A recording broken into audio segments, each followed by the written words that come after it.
Good morning everyone. चलो बच्चे, as 11 के कुछ क्वेश्चंस हम डिस्कस करेंगे आज। देखो बेटा, क्वेश्चन नंबर 1 पे आ जाओ। देखो सिंपल सा है। X limited purchased goods worth $1,000 from ABC corporation USA on 11/12. The transaction is settled by X Limited on 28th Feb 12. Record journal entries using the following rate. First Jan का rate है $1.50 का और 28th Feb का $1.48 का। क्या बनानी है बेटे? Journal entries. आ जाओ मेरे साथ साथ।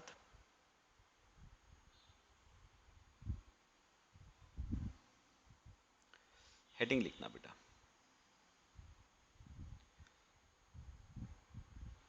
Journal entries.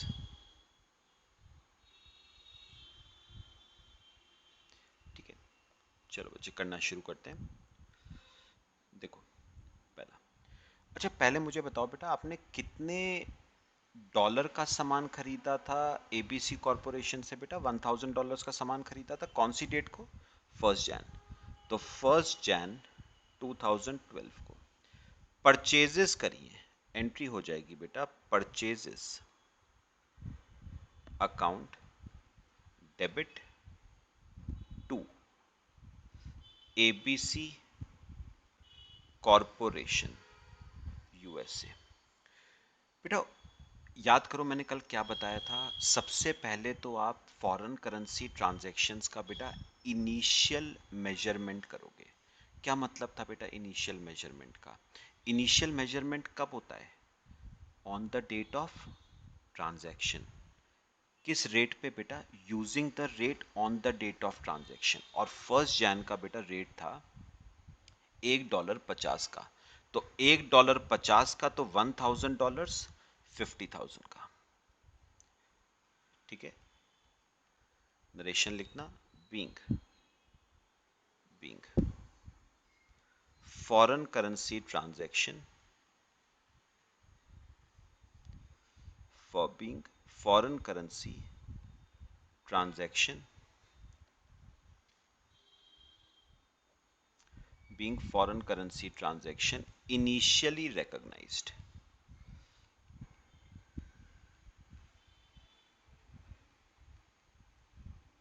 being foreign currency transaction initially recognized।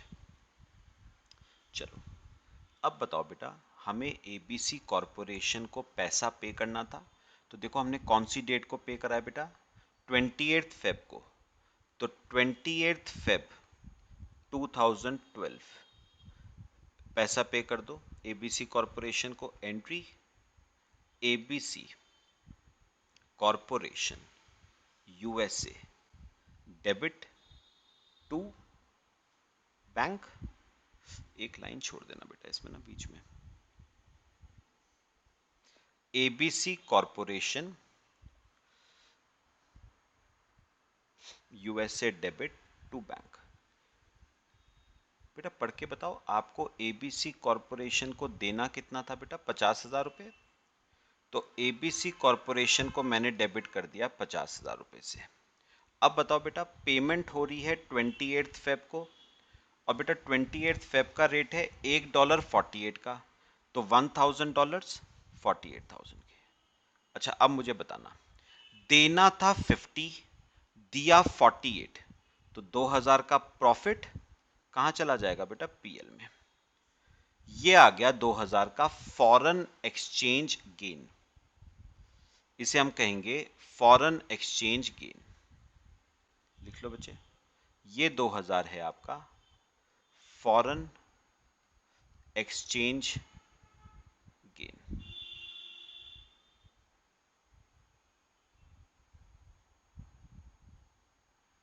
ये आपका है foreign exchange gain.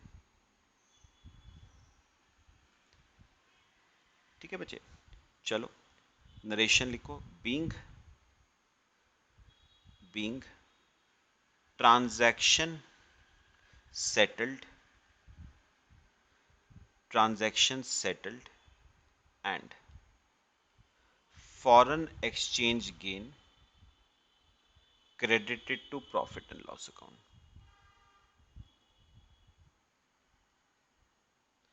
And foreign exchange gain credited to profit and loss account. लो बेटा, सिंपल सा क्वेश्चन था बच्चे, याद रखना एबीसी कॉरपोरेशन आपका क्रेडिटर है बेटा, पैसा देना है उसको। एबीसी कॉरपोरेशन आपका क्रेडिटर है बेटा, लायबिलिटी है। क्या उसका सब्सीक्वेंट मेजरमेंट होगा?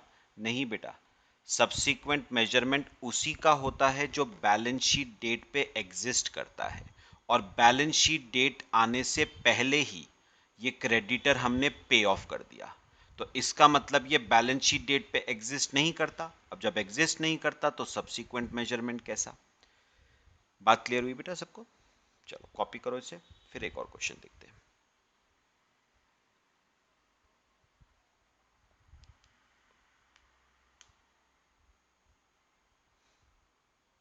करें बच्चे? चलो आ जाओ, आओ बेटा क्वेश्चन नंबर 2, ध्यान से। X Limited sold goods worth $1,000 to ABC Corporation USA on 1/1/2012। अब सेल का केस है। The transaction is settled on 15th April। इस बात पे ध्यान देना बेटा, 15 अप्रैल को अमाउंट ट्रांजैक्शन सेटल हो रही है।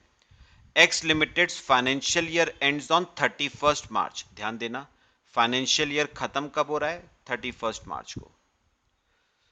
Record necessary journal entries using the following rates. चलो आ जाओ बेटा, जर्नल एंट्रीज बनाएंगे।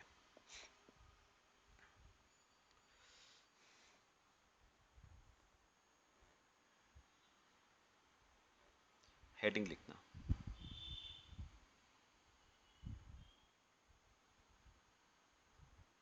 Journal entries.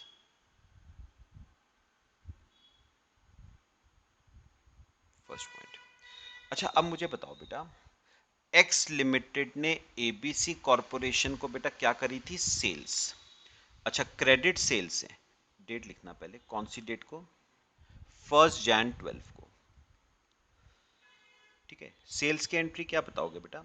ABC corporation USA debit to sales. तो सबसे पहले बेटा ट्रांजैक्शन का क्या करते हो? इनिशियल मेजरमेंट कौन सी डेट को? On the date of transaction. किस रेट पे? On the date of transaction. तो 1 जैन का रेट क्या था बेटा? 50 रुपीज। $1 का तो $1,000, 50,000 के। लो बेटा, नरेशन लिखो, being foreign currency transaction initially recognized।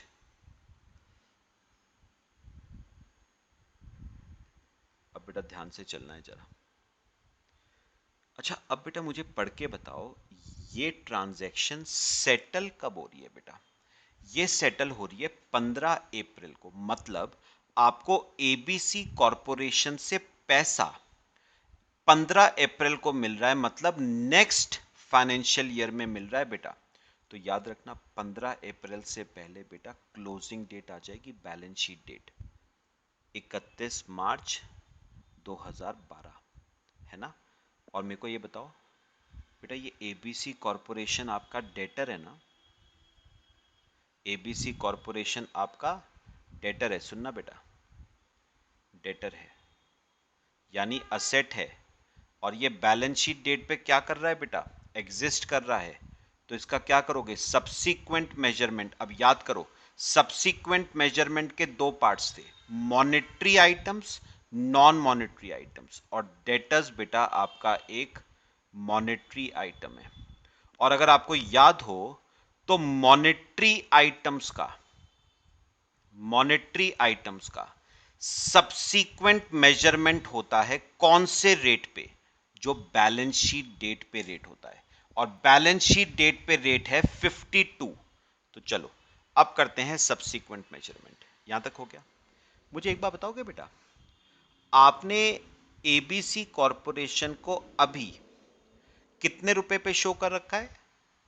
50,000 पे, मतलब $1 का। और 31 मार्च को $1 हो गया 52 का। मतलब आपको एबीसी कॉरपोरेशन को रिकॉर्ड 52 पे करना था, जो कि बैलेंस शीट डेट पे रेट था, लेकिन आपने उसको रिकॉर्ड किया 50 पे। तो कितने रुपए से बढ़ाना है बेटा?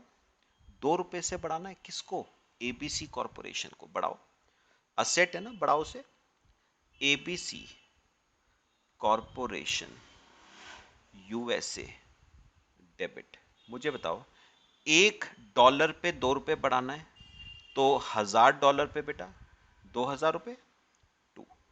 मुझे एक बात बताओगे बेटा, असेट बढ़ाया है आपने, डेटर बढ़ाया है, असेट बढ़ाओगे तो प्रॉफिट या लॉस? प्रॉफिट हो जाएगा ना बेटा, पीएल में जाएगा। फॉरेन एक्सचेंज गेन आ गया ये। Being being ABC corporation subsequently measured, लिखो, being ABC corporation subsequently measured on balance sheet date, being ABC corporation subsequently measured on balance sheet date। तो ये बेटा आपका आ गया फॉरेन एक्सचेंज गेन, जो पीएल में जाएगा।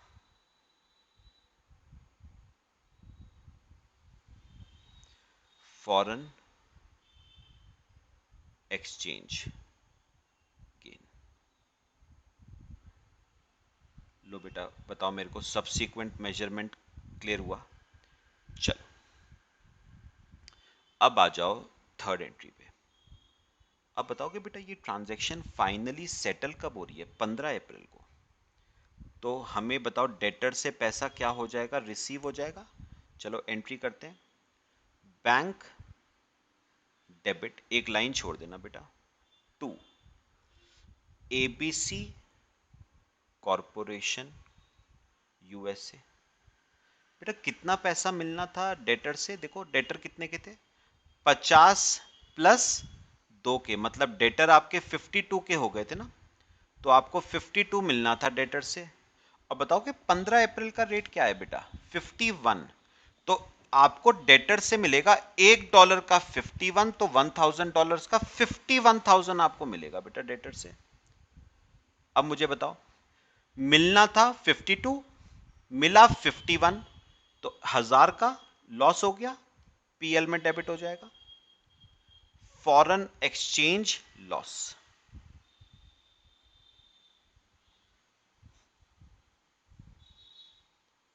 ये बेटा आपका आ गया फॉरेन एक्सचेंज लॉस।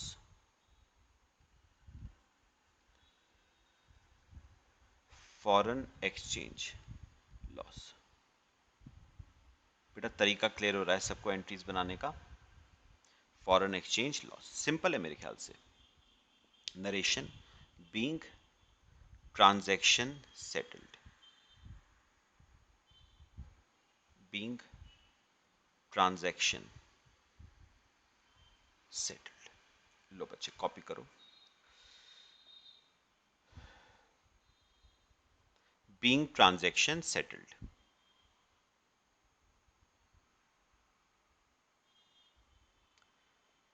ठीक है, फिर एक और करते हैं बेटा क्वेश्चन। तरीका क्लियर हुआ सब्सिक्वेंट मेजरमेंट का? आ जाओ एक और क्वेश्चन करते हैं बेटे। देखो क्वेश्चन नंबर 3 सिंपल सा है।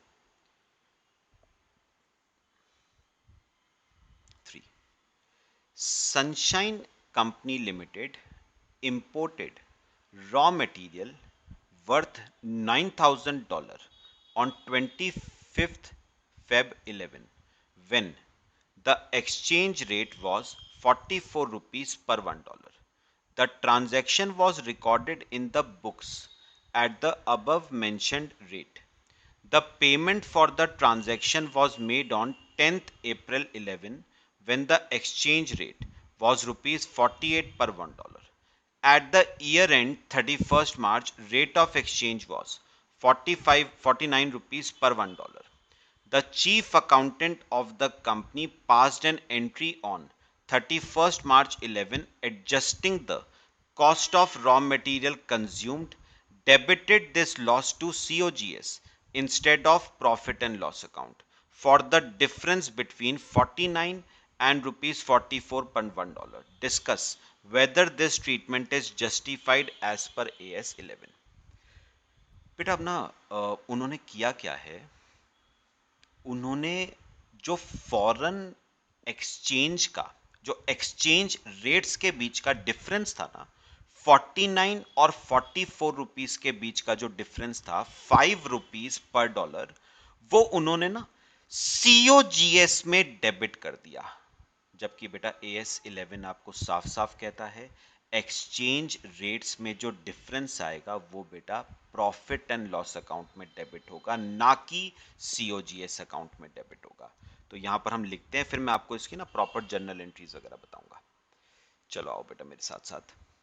क्वेश्चन नंबर 3, पहले लिखो एएस 11 कहता क्या है। As per AS 11 any difference in foreign exchange rates, any difference in foreign exchange rates is to be charged to profit and loss account, is to be charged to profit and loss account। ठीक है, चलो अब हम ना बेटा journal entries देना शुरू करेंगे। इन द अबव केस,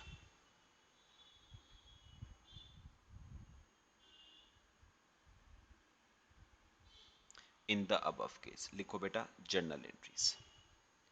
सिर्फ बेटा सारी नहीं करनी है, बस 31 मार्च तक की करेंगे। बस जर्नल एंट्रीज अपने काम की करेंगे बेटा, बस आ जाओ मेरे साथ साथ। अब बताओ बेटा हुआ क्या था, पढ़ो। Sunshine limited imported raw material, मतलब आपने परचेजेस करी थी बेटा 25 फरवरी को, तो यहां पर लिखो 25 फेब 11 क्या करी थी बेटा, परचेजेस। तो परचेजेस की एंट्री बेटा बनाएंगे हम, परचेजेस अकाउंट डेबिट टू, किससे करी थी बेटा, दे रखा है कुछ, मेरे ख्याल से बेटा पार्टी का नाम नहीं दे रखा है, सप्लायर का नाम नहीं दे रखा है, कोई बात नहीं, हम क्रेडिटर्स लिख देते हैं। Purchases account debit to creditors, और आपको अच्छी तरह पता है बेटा इनिशियल ट्रांजैक्शन, इनिशियल मेजरमेंट 25 फरवरी को होगा। कौन से रेट पे, जो 25 फरवरी को रेट होगा, और 25 फरवरी को रेट है $1.44 का, तो $1.44 का तो $9,000, $3,96,000 के।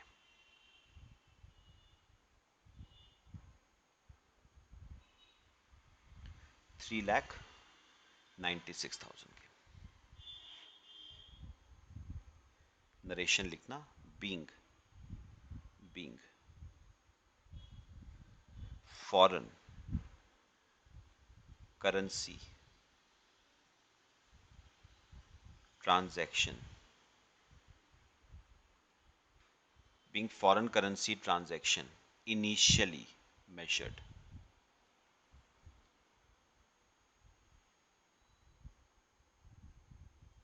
being foreign currency transaction initially measured।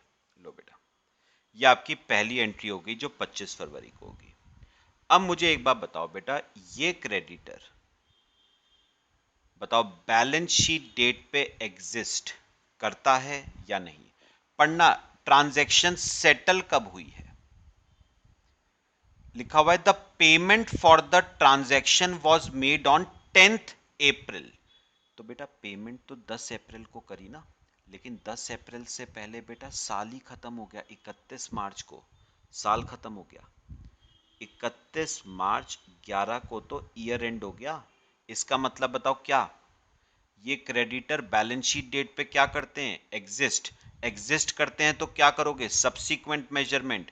Monetary item है या नॉन मॉनेटरी बेटा, creditor is a monetary item, तो सब्सिक्वेंट मेजरमेंट कौन से रेट पे होगा, जो भी बैलेंस शीट डेट पे रेट है। लिखते रहना बेटा, तो creditor is a monetary item कौन से रेट पे करोगे बच्चे?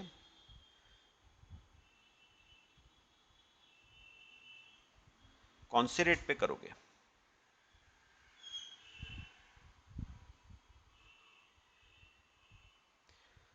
क्लोजिंग रेट पे। और बेटा 31 मार्च को पढ़ना, रेट क्या था? 49 रुपीज। तो मुझे एक बार बताओ, ये क्रेडिटर्स आपने कितने पे रिकॉर्ड करे थे? 44 पे रिकॉर्ड करे थे, और 31 मार्च को रेट हो गया 49। तो इसका मतलब क्रेडिटर को 5 रुपए से बढ़ाना है। ठीक है, क्रेडिटर को बढ़ाओगे तो बिजनेस का loss, PL debit to creditors. ठीक है, $1 पे 5 रुपए बेटा, $1 पे 5 रुपए तो $9,000 पे 45,000 से बढ़ा दिया बेटा।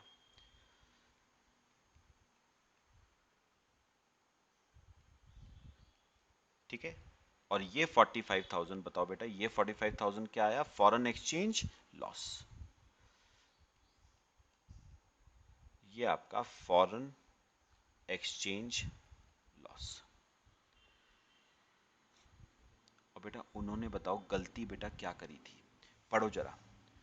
उन्होंने बेटा गलती पता है क्या करी?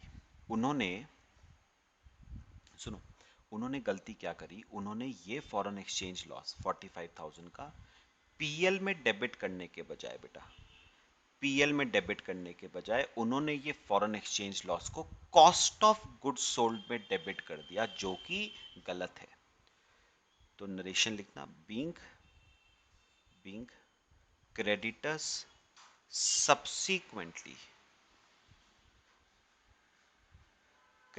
subsequently measured on balance sheet date, being creditors subsequently measured on balance sheet date। पक्का? अब हम लिखते हैं, जरा। ठीक है, पहले कॉपी कर लो इसे। being creditors subsequently measured on balance sheet date, फिर लिखो therefore treatment of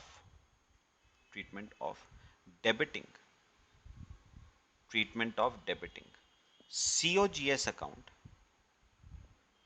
instead of profit and loss account.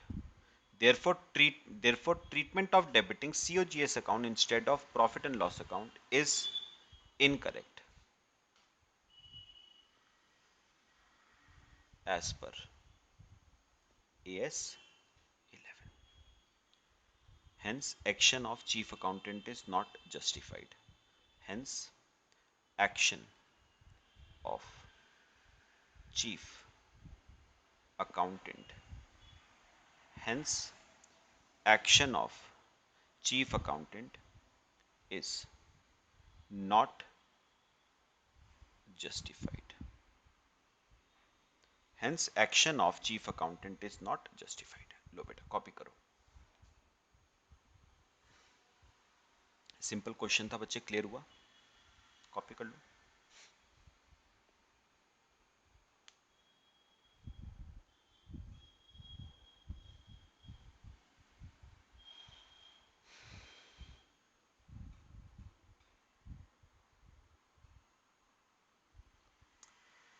कर लिया? नेक्स्ट क्वेश्चन पे आए, आ जाओ बच्चे।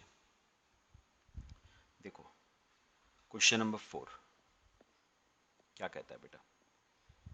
ABC Limited has taken a loan of pound 1 lakh at 12% interest from XYZ Corporation USA on 1/1/2010, which is repayable after 5 years, and the company makes the payment of interest at the end of every financial year, that is 31st March. Record necessary journal entries for financial year 2009-10 and 10-11 using the following rates। 1/1/2010 को rate है 75 पर 1 pound, 31 मार्च 2010 को 74 पर 1 pound, और 31 मार्च 11 को है बेटा rate 76 पर 1 पाउंड। आपको जर्नल एंट्रीज बनानी है फाइनेंशियल ईयर 9-10 की और 10-11 की, 2 साल की बेटा। आ जाओ।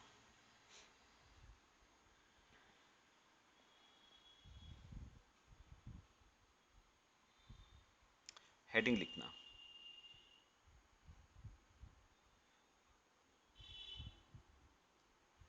जर्नल एंट्रीज कितने साल की, 2 साल की। तो पहले बनाएंगे फाइनेंशियल ईयर 2009-2010 की।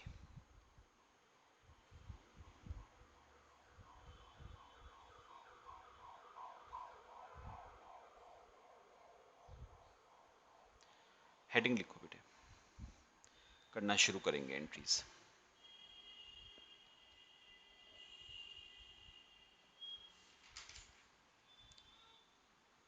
करें, चलो आओ बेटा। सबसे पहले बच्चे मुझे ये बताओ, एबीसी लिमिटेड ने लोन कौन सी डेट को लिया? 1/1/2010 को। तो सबसे पहले एंट्री आएगी 1/1/2010 को। लोन लिया है बेटा तो कैश का इनफ्लो होगा, बैंक डेबिट टू लोन, है ना, बैंक डेबिट टू लोन। बेटा उस दिन का बताओ कि रेट क्या था 1/1/2010 का? 75 रुपीज। तो 1 पाउंड, देखो 1 पाउंड 75 का, तो 1 लाख पाउंड का लोन था, तो 75 लाख का लोन हो गया। 75 लाख का loan being foreign currency loan, being foreign currency loan initially measured, initially measured। ठीक है बेटे, लो ये आपका हो गया इनिशियल मेजरमेंट, कॉपी कर लो। ये आपका बच्चे इनिशियल मेजरमेंट हो गया। अब मुझे एक बात बताओ, अभी रीपेमेंट तो नहीं हो रही है ना उस लोन की? नहीं बेटा, ये रीपेमेंट होगी 5 साल के बाद। अब बताओ ये साल खत्म कब हो रहा है? 31 मार्च 2010 को।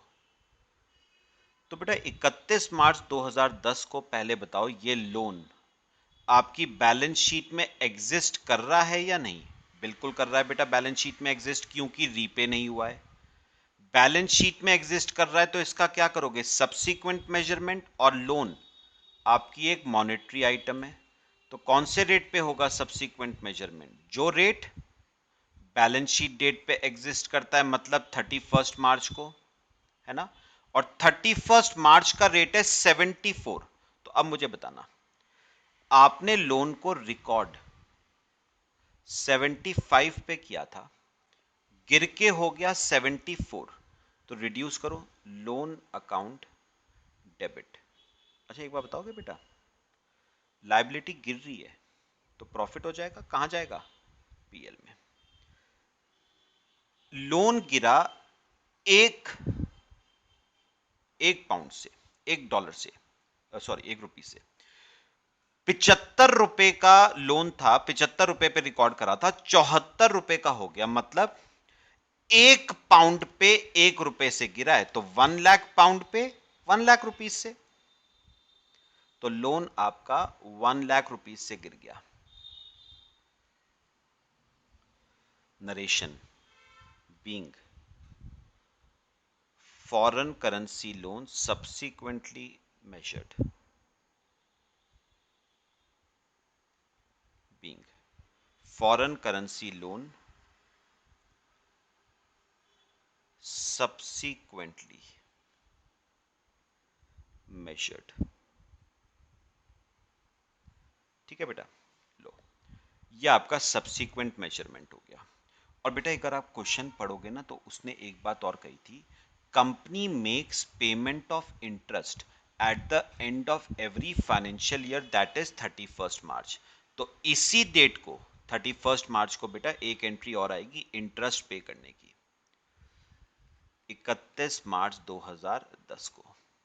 एंट्री क्या बनाओगे? Interest debit to bank, interest account debit to bank. ध्यान से बेटा, मुझे बताओगे बेटा ये लोन इनिशियली कितने का था? इनिशियली 75 लाख का था बेटा।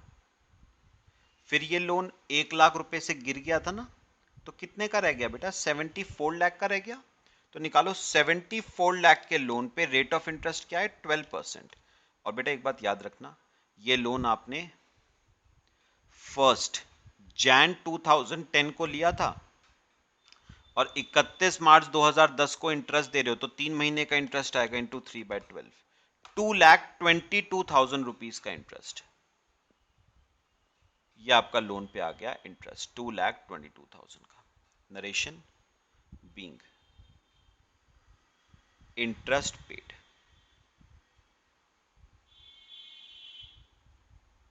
लो बेटे कॉपी करो, ये आपका इंटरेस्ट का ट्रीटमेंट हो गया। तो बच्चे मेरे ख्याल से ना 9-10 का जो ट्रीटमेंट मैंने करना था 9-10 का मैंने कर लिया। अब हम करेंगे 10-11 का ट्रीटमेंट। हेडिंग लिखो, फाइनेंशियल ईयर 2010-2011, फाइनेंशियल ईयर 2010-2011। ठीक है। अच्छा, अब मुझे ना एक बार बताना बेटा, पूरे साल बच्चे कोई एंट्री नहीं आनी है, अब सीधे एंट्री आनी है 31 मार्च 11 को। बताओ कि फिर से इस लोन का क्या करोगे बेटा? आप सब्सीक्वेंट मेजरमेंट करोगे। अब मुझे बताओ 31 मार्च 11 का रेट क्या था? 76। अब मुझे बताओ आपका लोन बैलेंस शीट में अब कितने का स्टैंड कर रहा है? 75 का था, 1 रुपए से गिरा दिया था तो 74 रह गया था। अब 74 पे है, 76 पे लेके जाना है तो 2 रुपए से बढ़ाना है। लोन को बढ़ाओगे, लायबिलिटी को बढ़ाओगे तो बिजनेस का loss, PL debit to loan account. अच्छा, एक एक पाउंड को 2 रुपए से बढ़ाना है तो 1 लाख पाउंड को 2 लाख रुपए से बढ़ाओगे। लो नरेशन लिखो, being being foreign currency loan subsequently measured, being foreign currency loan subsequently measured। ठीक है बेटा। और इसी डेट को बेटा 31 मार्च को आप इंटरेस्ट भी पे करोगे लोन पे। Entry interest account debit to bank. याद रखना अब तो पूरे साल का इंटरेस्ट आएगा। अच्छा, अब लोन कितने का हो गया बेटा? 76 लाख का हो गया ना, उस पे 12% पूरे साल का, 9,12,000 रुपए का इंटरेस्ट, 9,12,000 रुपीज का interest. Narration being interest paid, being interest paid. Clear हुआ बेटा सबको? बेटा बाकी ना आप चाहो तो इंटरेस्ट को पीएल में ट्रांसफर करने की एंट्रीज भी कर सकते हो, लेकिन उसने हमसे ना बस नेसेसरी एंट्रीज कहा था जो जरूरी हैं। तो चाहो तो आप दोनों साल में इंटरेस्ट को पीएल में ट्रांसफर करने की एंट्री भी कर सकते हो। नहीं भी करोगे तो कोई बात नहीं, उसने हमें नेसेसरी एंट्री शो करने को ही कहा था जो जरूरी है। लो बच्चे कॉपी करो इसे, फिर एक और देखते हैं।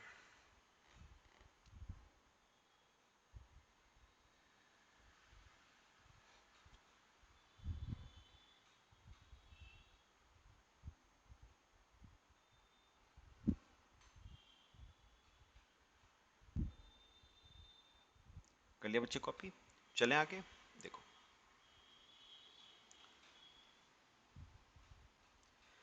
अब बेटा क्वेश्चन नंबर 5 जरा पढ़ना क्या है। continuation to the above example, whether your accounting treatment will change if loan is taken to purchase a fixed asset।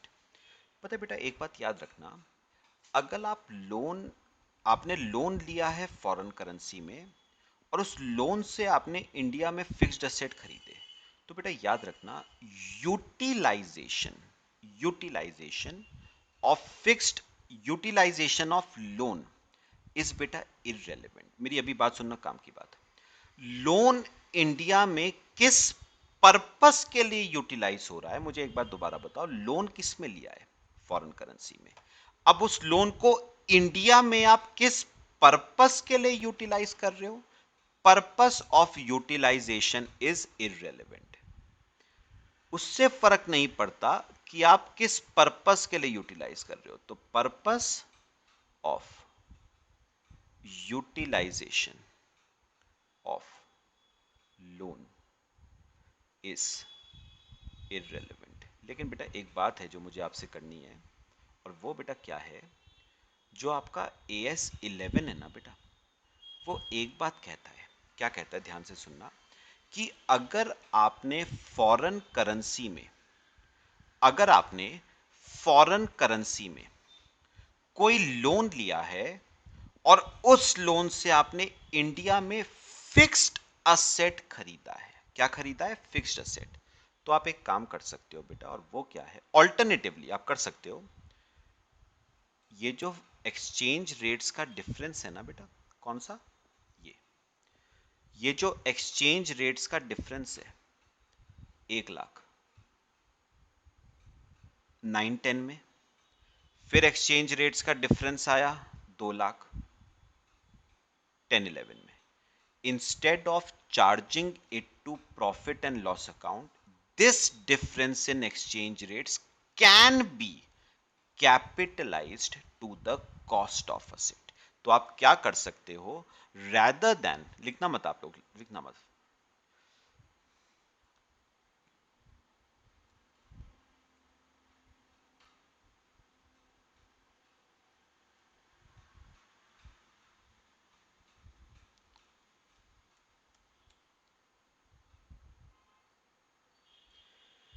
तो बेटा आप इसमें क्या कर सकते हो, सुनो, आप क्या कर सकते हो इसमें, इंस्टेड ऑफ, सुनो, instead of crediting profit and loss account, आप फिक्स्ड असेट को क्रेडिट कर सकते हो। ऑल्टरनेटिवली पीएल को भी कर दोगे तो कोई दिक्कत नहीं है, लेकिन एक ऑल्टरनेटिव आपके पास होता है, और वो क्या है, instead of crediting it to PL, आप फिक्स्ड असेट को भी डेबिट कर सकते हो।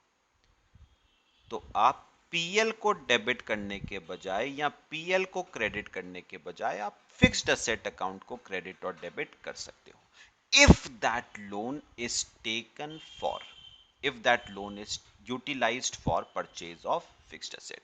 तो एक्सचेंज रेट का जो डिफरेंस है, that can be capitalized to the cost of asset. तो मैं ये आपको लिखवा रहा हूं बेटा, सुनना मेरी बात। क्वेश्चन नंबर 5, पहले मुझे एक बात बताओ, आपने क्या लिया था बेटा, फॉरेन करेंसी लोन लिया था आपने, है ना, फॉरेन करेंसी में लोन लिया था। अब उसने क्वेश्चन नंबर 5 में आपको क्या कहा, this foreign currency loan is utilized, it is utilized for purchase of fixed asset. हमने इस फॉरेन करेंसी लोन को फिक्स्ड असेट्स परचेज करने के लिए क्या करा है, यूटिलाइज। तो बेटा AS11 आपको कहता है कि इसके आप ना 2 ट्रीटमेंट कर सकते हो। कितने ट्रीटमेंट बेटा? 2 ट्रीटमेंट आप चाहो तो कर सकते हो। अच्छा, कौन से 2 ट्रीटमेंट कर सकता हूं बेटा? या तो मैं क्या करूं, difference in exchange rates, difference in exchange rates is charge to PL. तो या तो मैं एक्सचेंज रेट के डिफरेंस को पीएल में चार्ज कर दूं, जैसे मैंने करा था क्वेश्चन नंबर 4 में, वैसे ही कर दूं मैं, कोई दिक्कत नहीं है बेटा, ऑल्टरनेटिव है आपके पास। या फिर आप क्या कर सकते हो बेटे, difference in exchange rates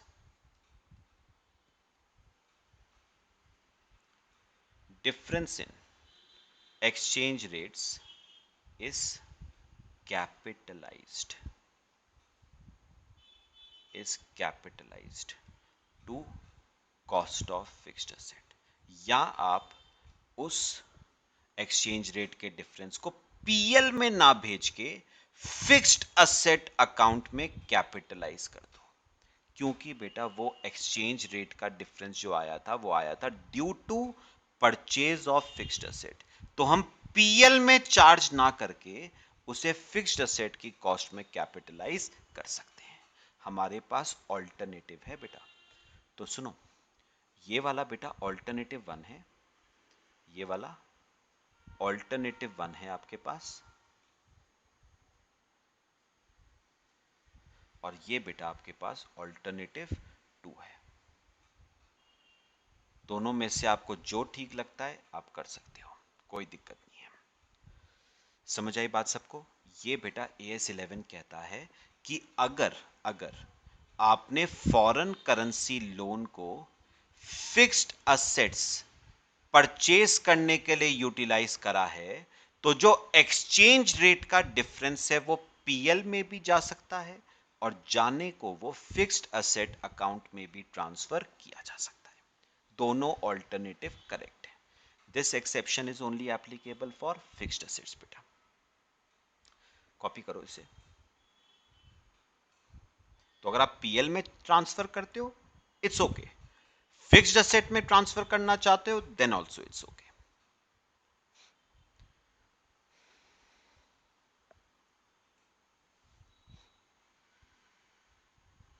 copy कर लो बेटे। इंपॉर्टेंट बात बताइए बड़ी मैंने आपको, बहुत इंपॉर्टेंट बात है बेटा ये।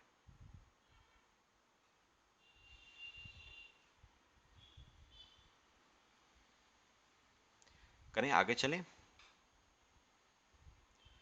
कॉपी कर लो।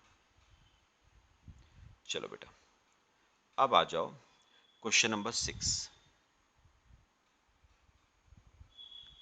क्वेश्चन नंबर 6 देखो बेटा, question number 6, A limited purchased fixed assets costing 3000 lakhs rupees 3000 lakhs on 1/1/2006 and the same was fully financed by foreign currency loan। तो वही बात आ गई बेटा, हमने फॉरेन करेंसी लोन लिया था और उस फॉरेन करेंसी लोन से हमने क्या परचेज करे हैं, fixed assets, payable in 3 equal annual installments।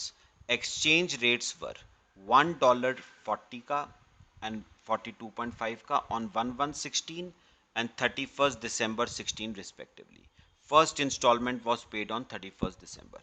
the entire difference in foreign exchange has been capitalized। अब आप मुझे बताओगे, the entire difference in foreign exchange has been capitalized। You are required to state how these transactions would be accounted for। तो मुझे एक बात बताओ, आपने फॉरेन करेंसी लोन लिया था, उस फॉरेन करेंसी लोन से आपने क्या परचेज करे, फिक्स्ड असेट। तो AS11 कहता है जो difference in foreign exchange rates आएगा ना, वो डिफरेंस कैपिटलाइज भी करा जा सकता है and it can also be charge to PL. अब बताओ कंपनी ने क्या करा, कंपनी ने बेटा entire difference in foreign exchange को कैपिटलाइज कर दिया, जो कि एज पर AS11 बिल्कुल ठीक है। ठीक है, तो यहां पर लिखो, यहां पर लिखना पहले, फिर हम कैलकुलेट करेंगे बेटा। लिखो,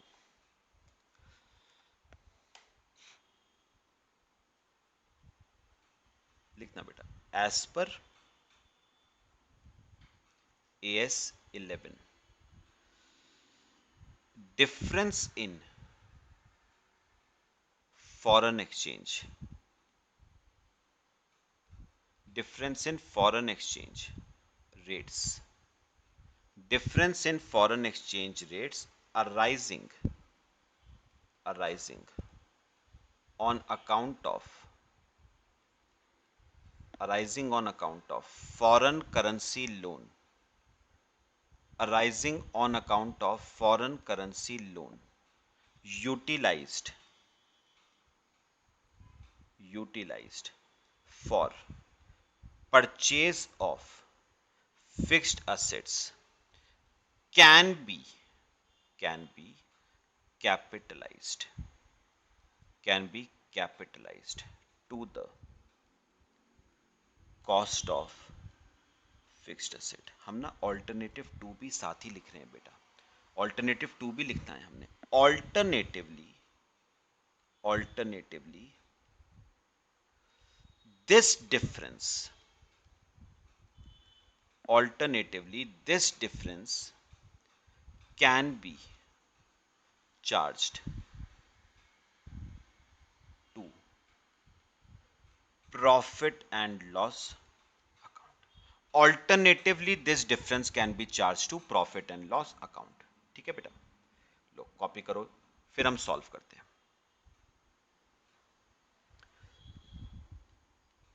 चलो इसमें लिखना in the above case, in the above case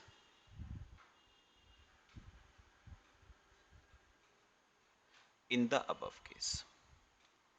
मुझे एक बार बताओगे बेटा, मेरे को निकाल के बताओ फॉरेन करेंसी लोन कितने का था बेटा, एक बार निकाल के बताओ बेटा। ये देखो, आओ जरा एक बार क्वेश्चन देखो बेटा, जरा बताओगे मेरे को 2 मिनट। आपने फिक्स्ड असेट कितने के खरीदे थे? 3,000 लाख के, एक एक 16 को, और एक एक 16 का रेट था $1.40 का। तो बताओ कि फॉरेन करेंसी लोन कितने का आएगा बच्चे? फॉरेन करेंसी लोन आ जाएगा 3,000 लाख के फिक्स्ड असेट्स खरीदे और $1.40 का था, तो 7 कितना आएगा? 75। 3000 डिवाइड बाय 40, 75। तो इसका मतलब आपने जो लोन लिया था वो $75 लाख का आपने लोन लिया था। ठीक है, अच्छा अब मुझे बताओ डिफरेंस इन फॉरेन एक्सचेंज कितना आता है बेटा? डिफरेंस इन एक्सचेंज रेट्स बताओ कि जिस दिन आपने लोन लिया था उस दिन का रेट था, देखो उस दिन का रेट था 40 रुपीज और साल के एंड में हो गया 42.5, तो $2.5 से बढ़ गया बेटा। तो $1 2.5 से बढ़ा तो $75 लाख कितने रुपए से बढ़ गए बेटे? $1 $2.5 से तो $75 लाख, 187.5 लाख से, 187.5 लाख से। ये आपका डिफरेंस इन फॉरेन एक्सचेंज आ गया। अब बताओ आप क्या क्या कर सकते हो बेटा? या तो आप इस डिफरेंस इन फॉरेन एक्सचेंज को पीएल में ट्रांसफर कर दो, या आप फिक्स्ड असेट्स की कॉस्ट में कैपिटलाइज कर सकते हो। Therefore difference in exchange rates amounting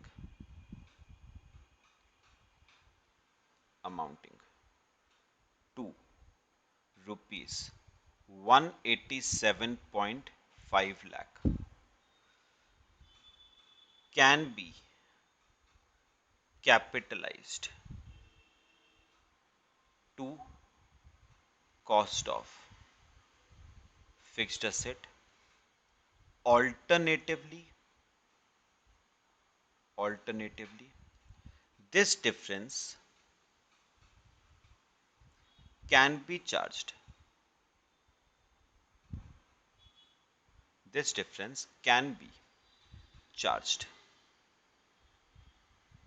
to profit and loss account। Accordingly, alternatively, this difference can be charged to profit and loss account. लो बच्चे कॉपी कर लो।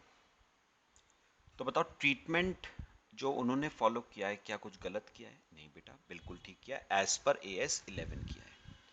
Therefore treatment followed by company is correct.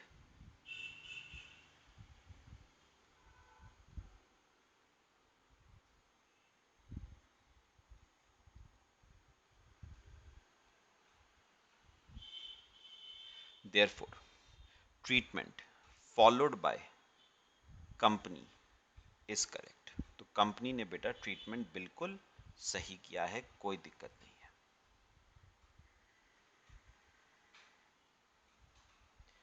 लो बच्चे copy करो। Therefore, treatment followed by company is correct.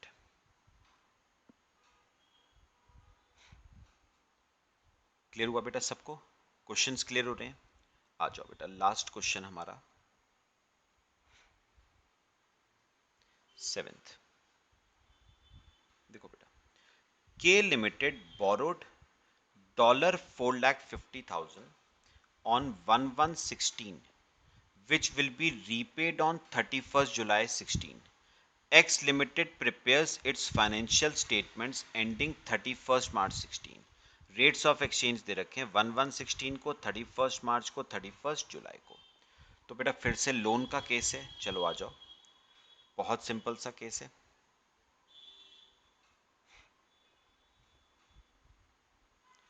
Question number 7, heading लिखेंगे बेटा journal entries.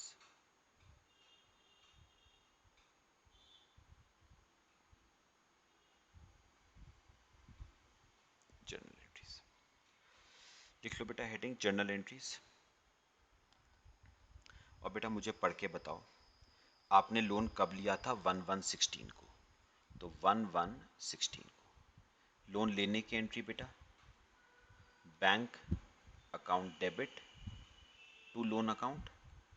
बेटा initial measurement करोगे कौन से रेट पे? जो 1/1/16 को रेट है, और 1/1/16 को बेटा 48 रुपीज का रेट है।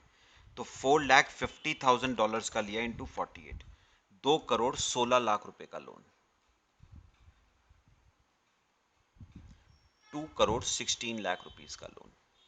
Narration, being foreign currency loan, being foreign currency loan initially measured.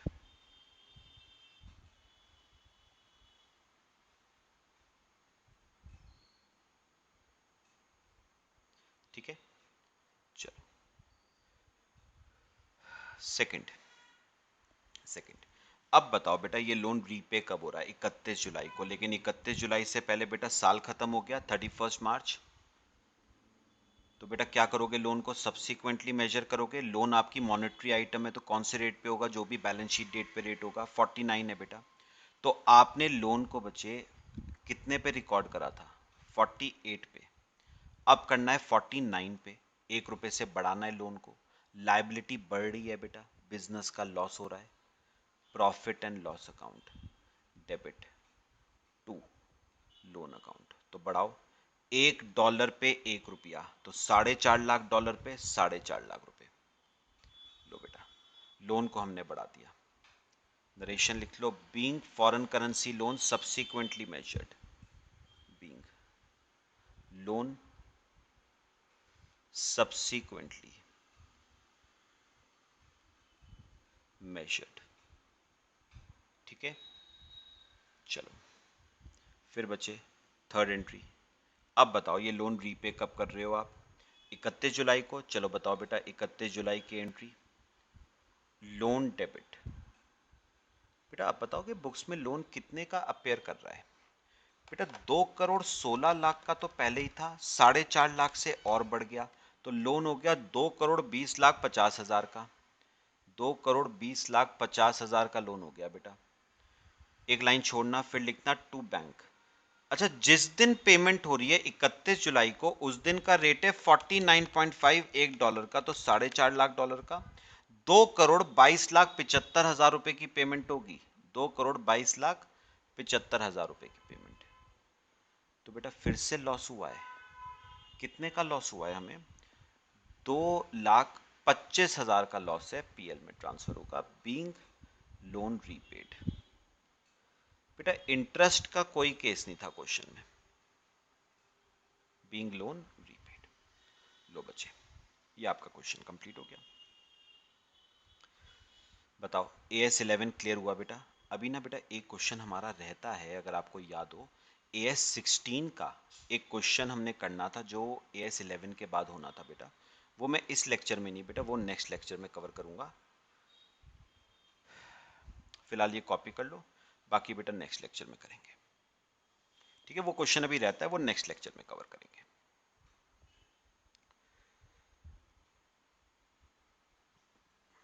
चलो बच्चे क्लियर हो गया? चलो बेटा बाकी नेक्स्ट क्लास में डिस्कस करते हैं। Till then thank you.